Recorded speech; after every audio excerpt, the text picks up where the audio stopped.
How's it going? It's going good. Just doing another letter writing territory, so you know how that is.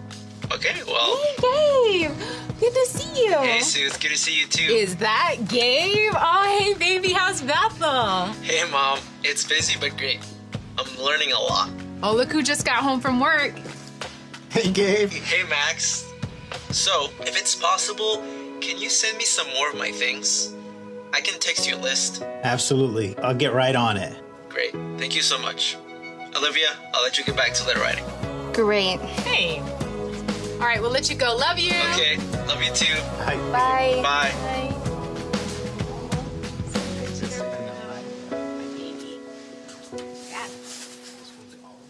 So, Olivia, I thought that you enjoyed letter writing. I don't know.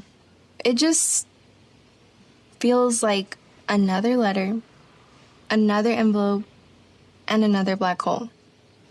Black hole? Yeah, stuff goes in, but nothing ever comes out of it. It's not that bad. What do you mean? You were just telling me that no one's responded to you. Okay. Yeah, I get a little antsy for replies. Like I texted my old classmate, Sarah, but she just hasn't said anything back to me yet. I just hope I didn't overdo it. What do you think? Is it too much? Do you think it's too much? It's too much. Sure she'll get back to you.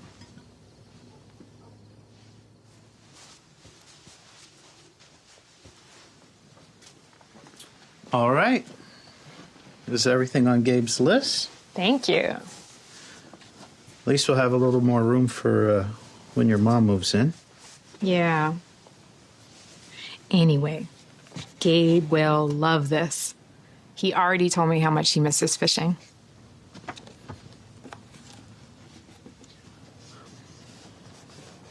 What if we do something a little different for family worship this week? Sure. So, this is where you and Gabe would fish, right? Yep. We learned a lot of lessons about fishing here. So lately, preaching's felt like a black hole, right? We have the right equipment. But what does a fisherman need more than anything?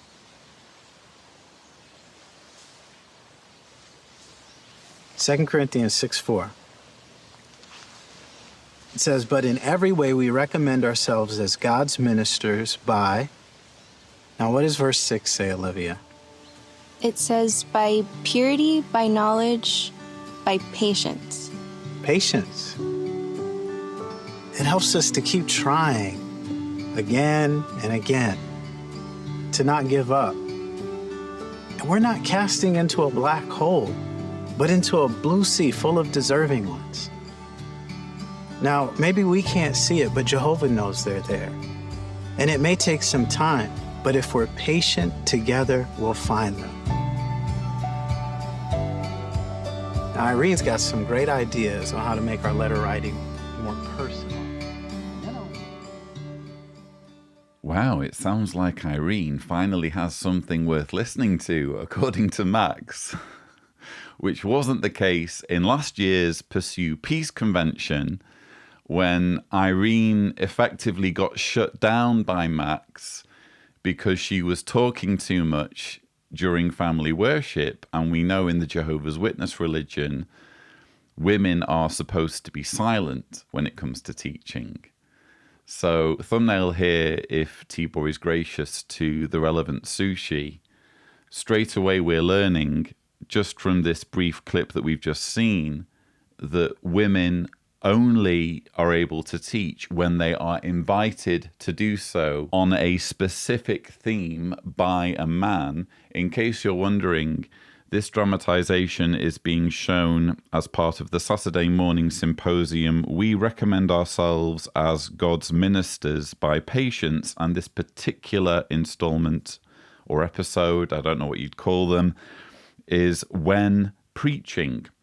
And straight away, when you're hearing the metaphor about fishing, which obviously isn't unique to Jehovah's Witnesses. I mean, that's something that they take straight out of the Bible.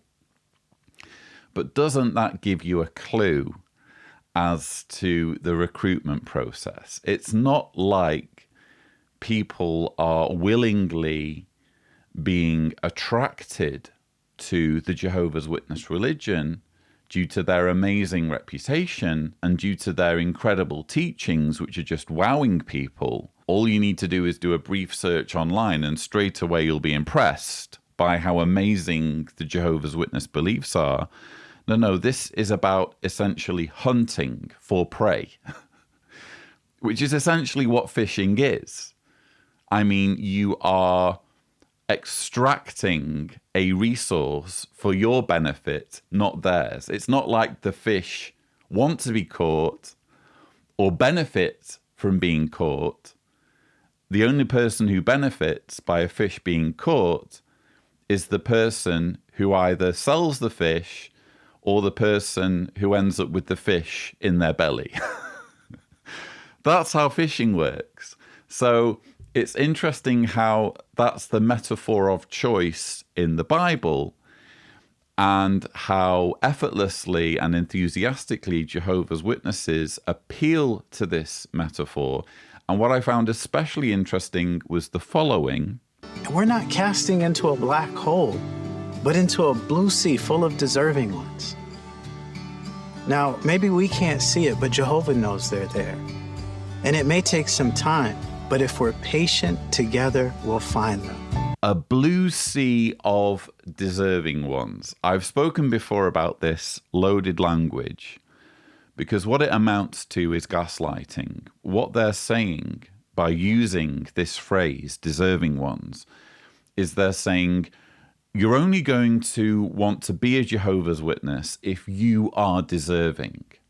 If you are a good person, if you are worth saving, if there's something about you that's special, one way or another, you will find your way to our organization because you are deserving.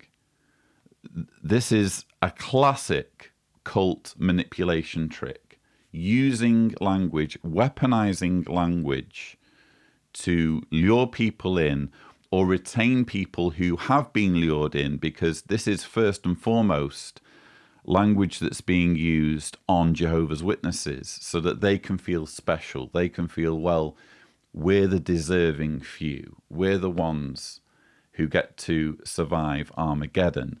But interesting, just looking overall at this part of the dramatization where we're again revisiting this family, Max, Irene, Gabe, Olivia, and Susan.